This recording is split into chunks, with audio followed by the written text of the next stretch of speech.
Equalization Board and you guys, there's actually a slot in the statute for the allowance of a realtor to be on the board.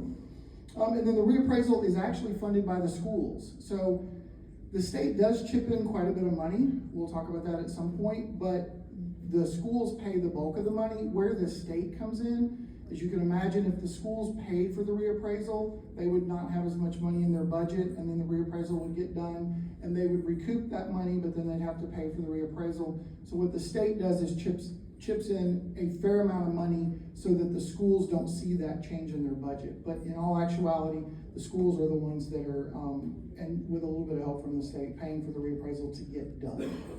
Where do your tax dollars go? This is probably the biggest question that we get from taxpayers, and that a lot of folks have. 80 cents of every dollar, it's right around the 80 cents, it varies just a little bit. 80 cents of every dollar goes to your schools. So every dollar you're paying, 80 cents goes to your schools. The rest of it is split between the county and the cities. Only the people that live in the cities contribute to the cities. Everyone lives in the county, so everybody contributes to the county part. And then there's some special districts that are involved out there, and those things are fees, they're not taxes. So we don't count those, but we obviously say stuff about those. And then there's a breakdown of the highest and lowest millage rates. As of last year, the highest is 68 mils, and the lowest right now is 42 mils. There is a 25 mil minimum that the schools have to have. And then above that, they control that locally. So let's talk about the dollars. State taxable assessed property value starts out for that whole value at that 284 billion. Assessment rate, as Sandra alluded to, for all property taxes in Arkansas is 20%. That brings it down to what we refer to as the assessed value. And then that's the average mills for the state, that 48 average mills, brings it down to that amount in property taxes paid, about $2 billion. But that doesn't mean anything to you. That does mean something to you. So, in our world, as being the property tax people and being in the Constitution and everybody else is in the statute, we always like to tell folks we're actually first in line to get property taxes, and then it's income and sales tax because they're not in the Constitution. How many of you would like to get a bill at the end of the year for your sales tax? You buy what you buy, they calculate it, it goes off to the government, and then at the end of the year, they send you one bill for your sales tax for the whole year. No one would like that. It would be a big number, would it not? That's the reason everybody hates property taxes, is it's one bill. We've said in our profession for the last 40 years, the person that can figure out a way to really incrementally let people pay their property taxes would be the savior, because people wouldn't mind if they were paying it incrementally. Along those lines, every county in the state of Arkansas now has the ability for you to partial pay your property taxes over the year to make it fit your budget instead of getting that one bill. But that puts it in the scope of where property taxes lie. And remember, all of that blue money stays in your county. It does not go to the state. The state takes no part of that. This is a breakdown that we have in our info slides of where all that money goes, and the rough breakdown of it and by the numbers for residential, commercial. This next slide I prefer to use to do that because it really shows you the difference between residential and all that. And for all of you that are using your phones, I love it. Go for it. Do it all you want. We will share this presentation with the organization, and if they want to email it out to you, they're welcome to do that. So either way. But that really breaks it down. One of the caveats on that is commercial and business personal. Sometimes there's a blending between those categories in certain counties, but they're reasonably accurate. But you can see that residential pays the bulk of that amount, okay? And then this is a zoom in of the top tier counties. No surprises by anyone in the room. If I had you all write it on a piece of paper, you all would have said Pulaski, Benton, Washington in some order. You all would have said Saline, Craighead, Garland, Faulkner, and Sebastian in some sort of order. The surprise here is the difference between Benton and Pulaski especially, and Saline, Craighead, Garland, Faulkner, and Sebastian. It's a huge difference, a huge difference. Now you know why the roads are paved in gold, and honey runs in the ditches in Benton County. Right there. They do not like it when we say that. So then a quick breakdown by category. This is our top 25 list for every category. Again, no surprises here. Benton, Pulaski, and Washington, but the size of the box relates to the size of the amount of the value in the county. This is the commercial. Again, no surprises again in those. Agricultural. The whole map flips because you have counties like Mississippi, Craighead, Poinsett, Arkansas, Phillips, etc. that all pop into the top range for those. And we will definitely be talking more about ag in the next session. Minerals, no surprise here. Most of all of us remember the Fayetteville Shale boom, and that would be Van Buren, White, Conway, and Cleburne right in the middle of that. Prior to the Fayetteville Shale, this would have been Columbia County, which was Sanders County, and the counties in the south where the oil is, but Fayetteville Shale changed that and gave them the boom. Those shale counties have 3 and 4 times as many mineral parcels as they have real estate parcels. That's how that boom exploded so big for them. Business personal property, again, kind of back to the same thing. No big surprise there in the order. It's still kind of the same top folks. Top 25 vehicles, again, no surprise there. It's where the population is. This is where all that is. In our annual report that's available on our website, which we'll talk about later, we do a breakdown for every county to do a comparison. This would be Faulkner County, where we list who the assessor is, how many parcels they have. That's a little bit of a different, it's not the absolute total amount of parcels, it's how many parcels that we contribute money to pay for the reappraisal, but it's close. And then we have the current reappraisal cycle, when it's going to end for every county, and as Sandra alluded to earlier, that's going to now become a fixed thing. Those counties are going to know we're starting to talk to them as if they're a class. This is the class of this, because they're going to see the same people every time they come back for training. It also still has the duration in there, which will change in January 2028. We'll take that line out of the report because they'll all be on 4. There are still a few that are finishing up 5-year cycles. All the 3s are done, but there's still a few that are finishing up 5-year cycles. I made the report. I used to be the ag guy, so I put the ag region in the report because I could. And so it says what ag region they're in. And then if they have a reappraisal contractor, it lists the company. If they're in-house, it'll say in-house on there. And then that's parcels by type. So you notice for Faulkner County, again, no surprises, roughly 40,000 residential parcels in Faulkner County. Again, no surprises. In the report is one of these line charts. The orange dots are when they finished the reappraisal.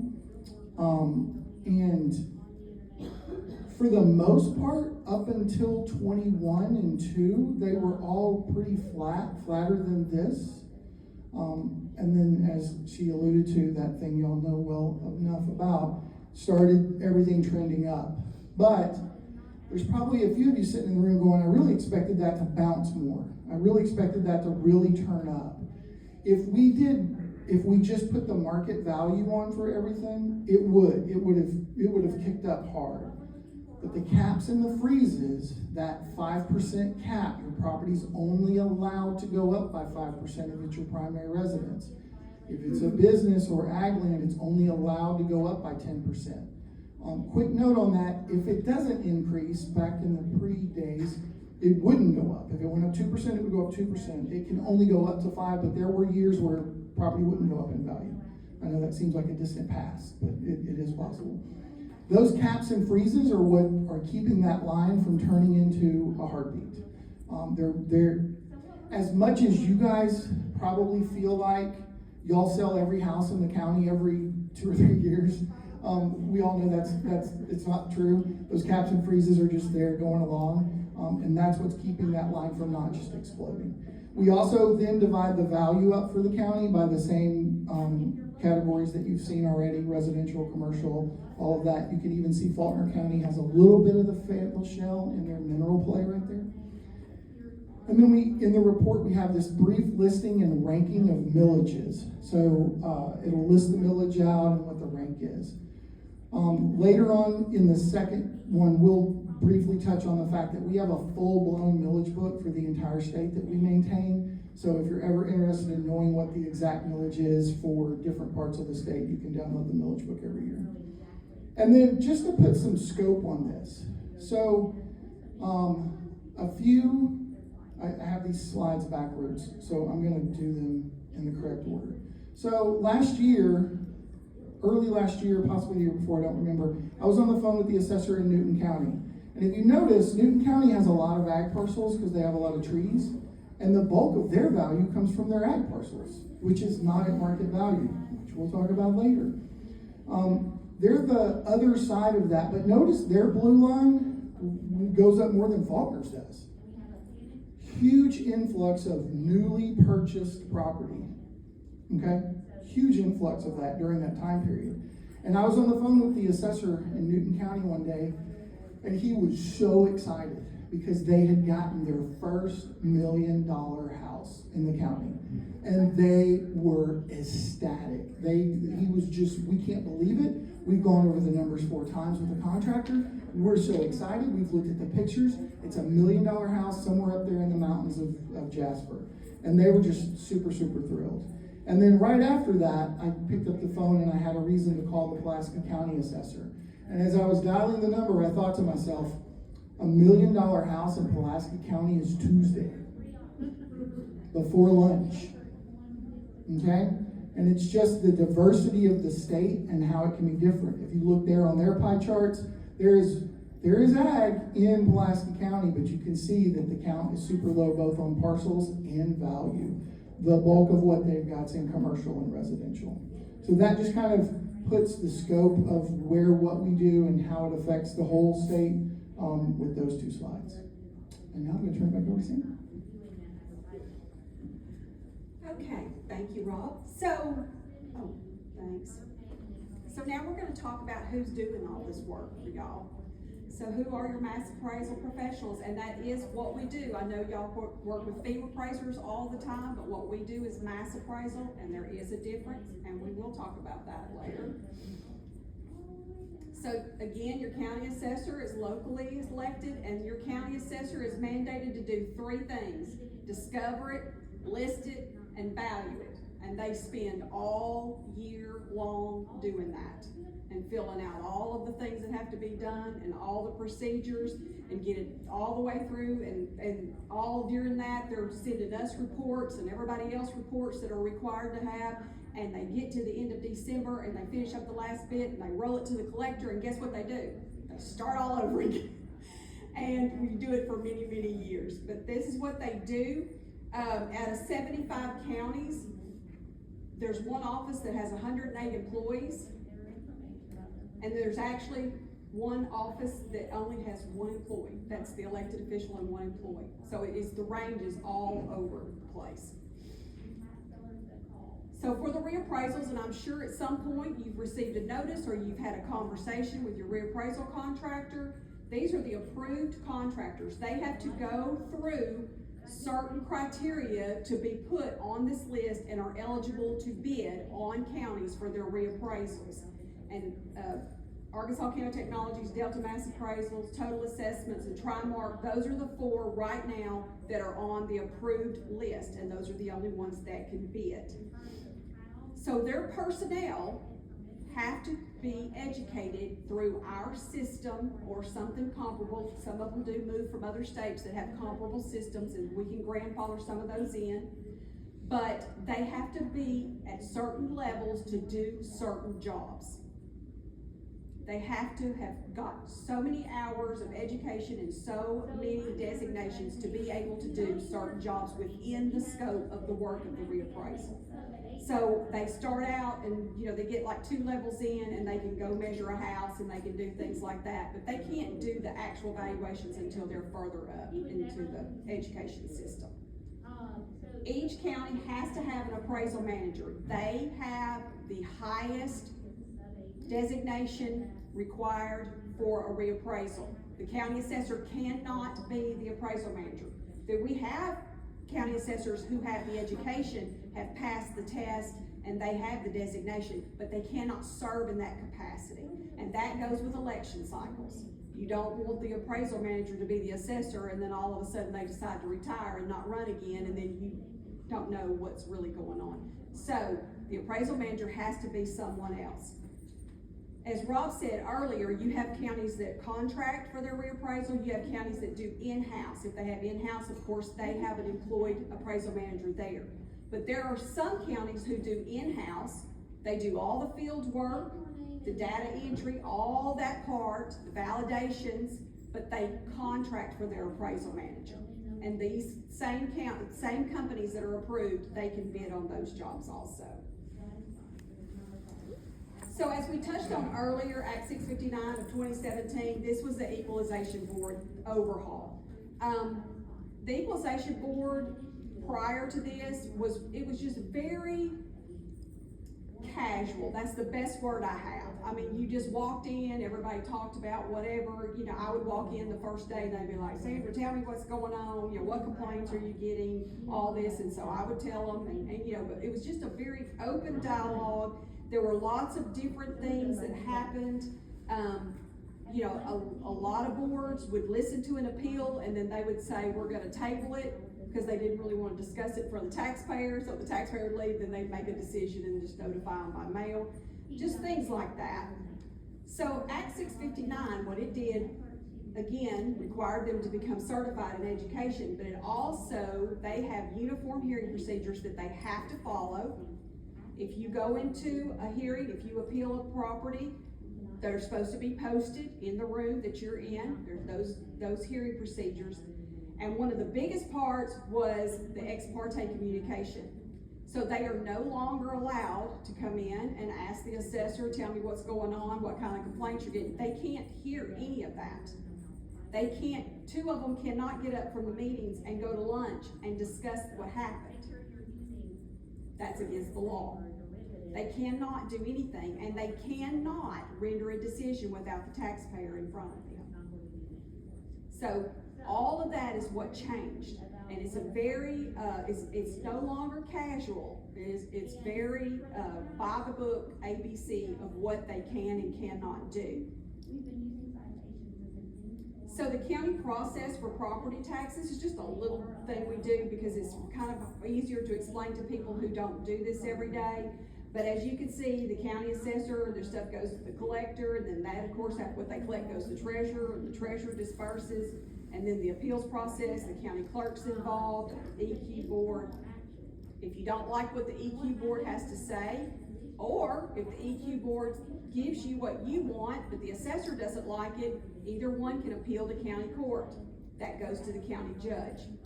After the county judge renders their decision or his or her decision, if you don't like it then, it has to go to circuit court. That's when it starts into the court system. So, like we were talking about, we are the odd duck in state government. We're the little purple guy. And that's because everything we do is unlike what anyone else in state government does, because we're dealing with local county officials. We're educating them and we're auditing, we're doing those kind of things, where everyone else is working with state taxpayers on the state stuff, not local. So that's kind of what makes us a little bit different. So as I was mentioned, I was appointed by Asa Hutchinson. The director is always appointed and actually has to be approved by the Senate. We have 10 office employees, deputy, we have 1 staff attorney, 8 professional administrators, and 2 support staff, and currently we have 9 field staff. That's the ones that, if you ever see them out, they'll have emblems on their vehicles and they're wearing badges, and they're just out there spot checking the work to make sure that the assessor, their employees, and the contractors are actually doing the work. And so what we do, again, we do training and education, we do advise and assist, oversight and audit, we have advisory groups, and we educate and we support the equalization boards.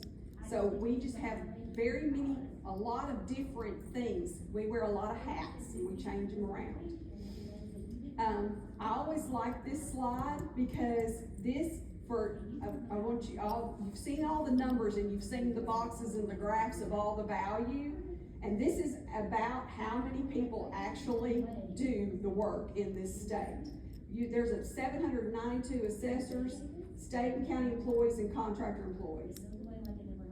That's how many people throughout the entire state in 75 counties, it's less than 1,000 people do all of this work for all of this value. And we have 397 people that are level 4, which is the highest you go before you become an appraisal manager. We have 93 appraisal managers, and there's 384 equalization board members, and then we have 27 IAA designees, which that's education through our parent organization. But that's who we train, and that's the people doing all of this work. That's how many there are. So we help taxpayers. We get phone calls from taxpayers all the time. We get emails from questions. You know, they go into the county, they didn't understand, and they just want to hear it from somebody else, and so we talk to them about that. We have county officials call us all the time. I'm always on the phone talking to an assessor, a county clerk, an EQ member, something, and so they are always there. We have rules and guidelines that we publish annually for them. And then, of course, we work with the reappraisal contractors and the CAMA software providers, which there's 2 in our state, Apprentice Information Systems and ACT, Arkansas CAMA Technology. I'm sure y'all all probably worked on Data Scout or ACT or Apprentice, AIS, their stuff. So pull up property cards, and you can print the property cards and things like that. Those are the software providers, and all of that information is coming directly out of those software systems in the assessor's office.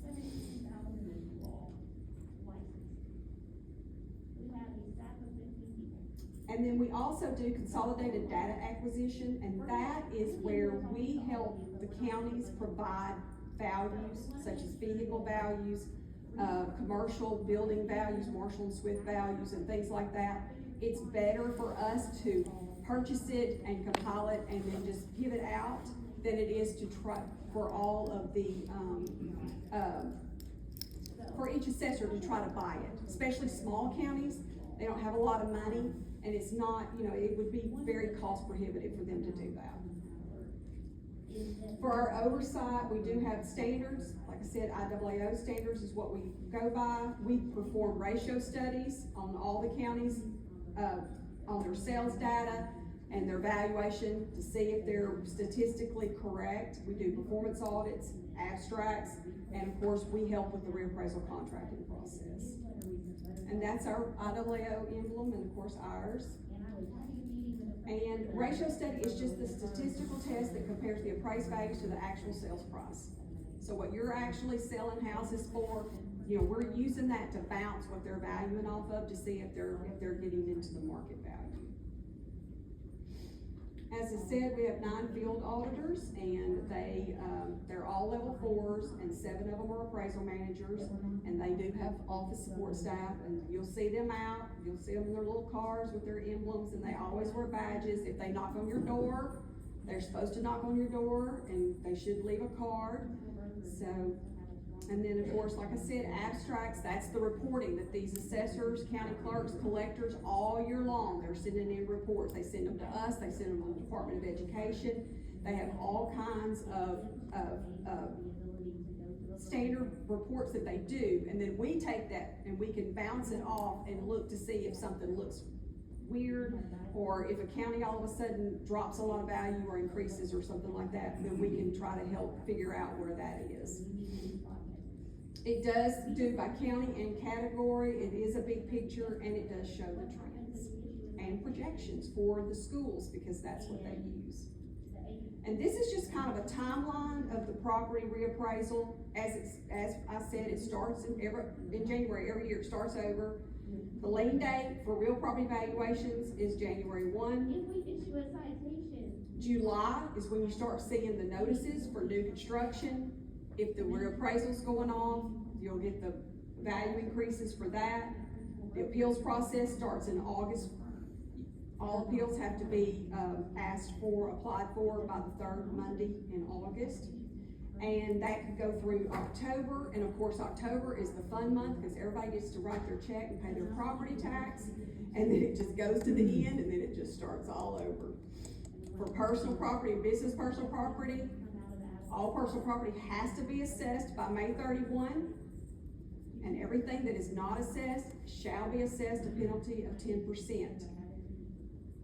And I will tell y'all, every year, and as someone who worked in the county for 20 years, every year you have somebody, especially some little, senior citizen that'll come in and they've forgotten to assess, and and you feel bad for them. You really do, and you really want to help them out. But the law says that if they shall be, give them the 10% penalty, and every assessor in January has to file an oath with the treasurer of the state that says that they're gonna comply with this law. And if they are found to not comply with this law, they actually can be fined or removed from office. So if you ever know someone, or if you happen to be in that and you go in and just ask and they just tell you absolutely no, that's the reason. It's because they can't. They just do not have the authority to do that. And personal property can be appealed to the equalization board just like real property. You don't hear about it a whole lot, but you absolutely can take it and appeal. Types of personal property that have to be assessed are, of course, your vehicles, boats, motors, trailers, RVs, motorcycles, aircraft, farm equipment. You see, if you drive through the Delta and you see those big, huge harvesters and things, all that's taxable.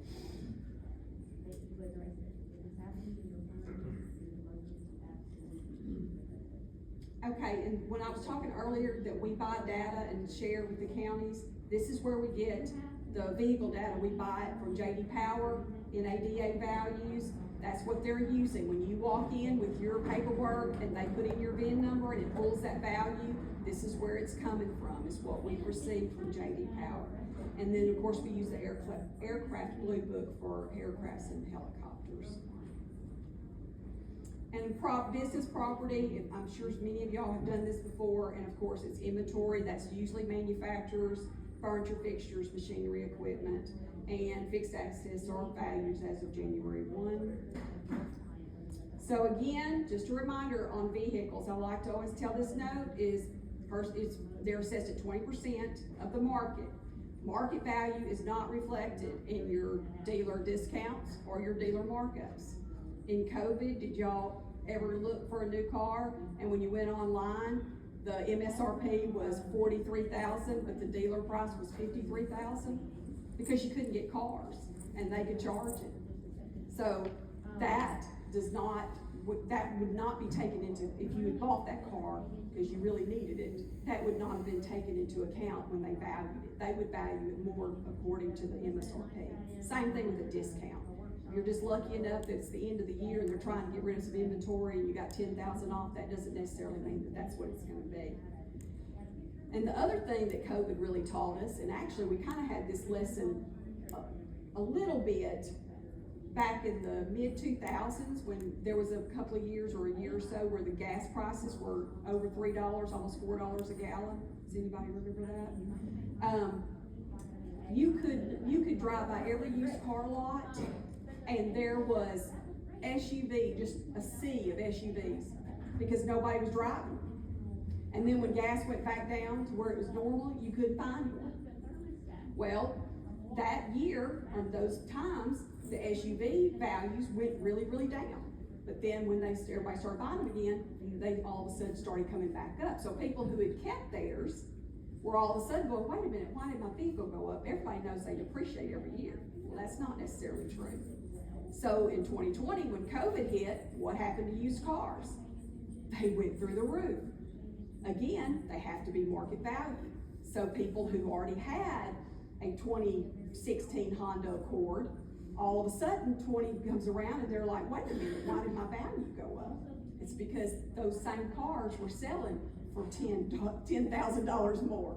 And so they do not necessarily depreciate annually. And I always like to point that out to everybody. And this is how your property taxes are calculated. It's very simple. You have a market value, and 20% of that is your assessed value, and it's time your millage rate, and that's the taxes you pay. It's very basic. You can do it on a calculator if you know your millage rate, but that is how that's done. And then, of course, I'm sure all of you are familiar with your tax collector. Current collections are the previous year's values. And this causes more confusion with taxpayers than anything. Especially if they've had something happen. So let's say, unfortunately, Arkansas has seen its share of floods and tornadoes. So let's say that someone is in a path of a tornado and their house is blown away this past April. Then they're in the office wanting to know, why am I having to pay taxes in October? Well, it was for the prior year. It's very confusing for everyone, but no one through all these years have ever figured out a better way to do it. So what's due this October 15th is your 2024 valuations. They also administer disabled veterans. If any of you are disabled veterans, they are exempt from payment on certain property, but they are not exempt from assessment. They certify the lands to the state land commissioner when taxes are not paid. And they also have other, as Rob alluded to, fees, which state the charges like timber tax, fire districts, voluntary taxes, and things like that. And this is us, and that is the basics of what property tax is. And like I said, this next hour, we're really gonna get into more of how we do things in Amendment 79. And we are here to take any questions you might have. Yes? When you said veterans are exempt from payment but not assessment, can you elaborate on that, or explain that a little bit? DAVs? Okay, so disabled veterans, and they get a letter from the VA that tells them that they qualify. But they take it to the county collector, so their homestead and their personal property, they don't pay the taxes. They still have to come to the assessor and assess their vehicles to get their tags, and all that. That does not change. So they're exempt. So the reason is because that was done statutorily, not by constitutional amendment. I think they have to be 100%. Yeah, they have to be. The VA it's 100% disabled. I'm almost positive. It's been a long time since I've seen that letter and how it's worded. But if they were exempt from everything, like they didn't even have to walk in, like a church. You know, a church doesn't have to come in and assess their buildings and their furniture and all that kind of stuff. So, but if they were exempt from that, then that would have taken a constitutional amendment to do that. So they're not exempt from assessing, they're exempt from payment. And that's why the collector's office has to get those letters, and that's why they administer that part. But they're still on the books in the assessor's office. Anything else? Yes?